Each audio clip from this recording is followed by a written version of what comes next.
पड़ोसन। प्यार और दोस्ती के बीच का जो रिश्ता होता है ना, वैसा ही कुछ रिश्ता है शर्मा जी का अपनी पड़ोसन बबीता भाभी से। अरे सुनिए ना, कुछ पैसा देकर जाइएगा। मैं और पड़ोस की बबीता भाभी आज शॉपिंग में जाएंगे। बबीता भाभी का नाम सुनते ही शर्मा जी के कान खड़े हो जाते हैं। हाँ हाँ, क्यों नहीं। तुम तो ये क्रेडिट कार्ड ले जाओ, और हाँ, मैं ऑफिस जाते वक्त तुम दोनों को मॉल में भी छोड़ दूंगा। अरे वाह, ये तो मजा ही आ गया। मैं अभी बबीता भाभी को तैयार हो जाने को कहती हूँ। शर्माइन और बबीता में बात हो जाती है। ये महंगा वाला परफ्यूम लगा लेता हूँ, भाभी जी बगल में बैठेगी तो इम्प्रेस हो जाएंगी। दोनों मियाँ बीवी घर से बाहर निकलते ही है कि शर्माइन बगल वाली सीट में बैठती है। अरे तुम पीछे जाओ ना। अरे पीछे का है? अरे तुम ड्राइवर लगोगे ना, मैं और बबीता भाभी पीछे बैठ गए तो। अरे नहीं नहीं, वो तो आगे बैठेगी। और क्या बात है, कुछ ज्यादा ही जज्बात नहीं उछल रहे हैं तुम्हारे? मैं उतर रही हूँ, कैब से चली जाऊंगी। अरे मेरी प्यारी बुलबुल, वो मेरा ऑफिस का बैग देख रही हो ना। हाँ तो रोज ही तो देखते हैं, आज का नया है? अरे उसमें ना ऑफिस का कैश रखा है। अब ये बबीता भाभी का तो कोई भरोसा है नहीं, चोर तो लगती है तभी तो। अरे कहाँ तभी तो। अरे कैसे चोर लगती है वो तुम्हें? कहाँ चुरा लिया उसने तुम्हारा? क्या बताऊं। मतलब कि अब पैसे गायब हो गए तो शर्मा शर्मी में कुछ बोल भी नहीं पाएंगे। तुम बैग पकड़कर पीछे बैठ जाओ, वो आगे बैठ जाएंगी। होता भी ऐसा ही कुछ है। बबीता जी बैठ जाती है शर्मा बाबू के बगल में। अब जो कार स्पीड ऑफिस जाने के लिए 70 होती थी, वो 40 में आकर अटक जाती है। अरे क्या बात है, आज तो आपकी कार चली नहीं रही है। बबीता जी जोर से सांस लेते हुए कहती हैं,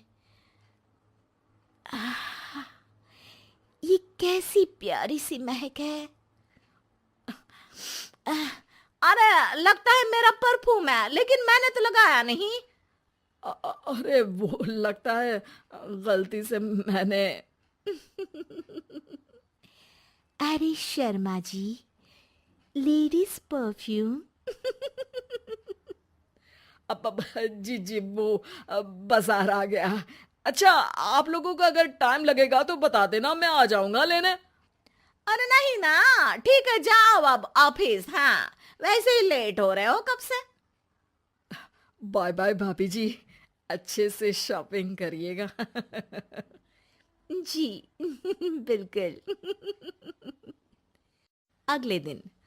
अरे सुनिए तो, शाम को जल्दी आ जाइएगा, वो बबीता भाभी है ना। अब कौन बबीता भाभी? याद नहीं आ रहा। अरे वही वाली जिसके साथ आपने हमें मार्केट में छोड़ा था, याद नहीं का? अरे कौन वो पतली लंबी काले काले बालों वाली हिरण जैसी आंखों वाली, वही ना? अरे याद नहीं आ रही अच्छे से। वाह जी वाह। अरे और कितना याद रखोगे? उन लोगों के घर हमारा आज रात का खाना है, टाइम से आ जाना। शर्मा और शर्माइन पड़ोस की बबीता भाभी के घर खाना खाने जाते हैं, जहां बबीता का पति कहता है, अरे आइए आइए भाभी जी, आप ही का इंतजार हो रहा था। देखिए, आज सब्जी मैंने खुद आपके लिए अपने हाथों से बनाई है। अच्छा, तो कभी हमारे घर भी आइए, खाने में मैं भी खिलाऊंगा बबीता भाभी को अपने हाथ का कोरमा मसाला। अगर आप दोनों की खुद की तारीफ हो गई हो तो थोड़ा बैठकर बात कर लें। अरे बबीता जी, आपकी शादी अरेंज्ड मैरिज लगती है, तभी आप कहाँ इतनी सुंदर, और भाई साहब। अरे नहीं नहीं, हम लोगों की तो लव मैरिज थी। मैंने तो 16 सोमवार रखी थी इनके लिए। अरे हाँ, मैंने भी इनसे शादी के लिए ना 16 सोमवार रखे थे। अच्छा, और व्रत करने के बाद ये मिले आपको? अरे चुप रहिए ना, कुछ भी बोले जा रहे हैं। कितनी प्यारी जोड़ी है शर्मा और शर्माइन जी की। हाँ, वैसे और भी अच्छी हो सकती थी। सब खाना खाकर अपने घर के लिए निकल ही रहे होते हैं कि और हाँ, अब हम लोगों को एक दूसरे के घर जाने के लिए किसी बहाने की जरूरत नहीं होनी चाहिए। अरे भाई, पड़ोसी हैं, वो भी एक उम्र के। क्यों मिसेस शर्मा? और अब मुझे और कविता भाभी को तो बोलने की भी जरूरत नहीं है। वो कहा ना, हम लोग वैसे भी साथ ही रहते हैं। कभी वो सुबह मेरे घर में तो शाम को मैं उनके। एक दिन शर्मा जी ऑफिस से शाम को घर आने के बजाय बबीता जी के घर मिठाई का डिब्बा लेकर पहुंच जाते हैं। अरे भाभी जी, कहाँ हैं आप? अरे भाई साहब, आप? मुझे लग ही रहा था कि आप ही होंगे।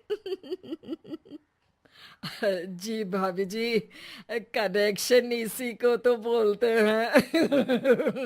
वैसे ये लीजिए, मिठाई खाइए, मेरा प्रमोशन हो गया जी। आपने भाभी जी यानी अपनी बीवी से शेयर कर ली ये बात और मिठाई दोनों? अरे नहीं नहीं नहीं भाभी, जैसे ही मेरा प्रमोशन हुआ, मिठाई लेकर सीधे आपके घर आया हूँ। लीजिए लीजिए, खा लीजिए। तभी पीछे से शर्माइन आकर खड़ी हो जाती है। अरे मिठाई का दौर खत्म हो गया हो तो घर चले का? शर्माइन को देखकर शर्मा सकपका सा जाता है। अब हाँ हाँ, चलो चलो। वो भाभी जी तो बोल रही थी कि जी शर्मा जी, इसीलिए मैं बोल रही थी कि मुझे लगा आप ही होंगे, क्योंकि आपकी वाइफ मेरे घर में थी, तो आपको तो ऑफिस से सीधा यहीं ही आना था ना। घर आकर शर्माइन शर्मा पर बरसती है। अरे देख रहे हैं हम, कुछ दिनों से आप बबीता जी पर कुछ ज्यादा ही मेहरबान हो रहे हैं।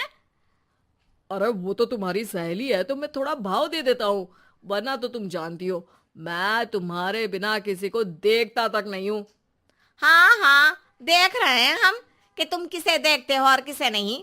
प्रमोशन हुआ, दिन में 4-4 बार फोन पर बात हुई, पर मुझे बताना जरूरी नहीं था, क्यों?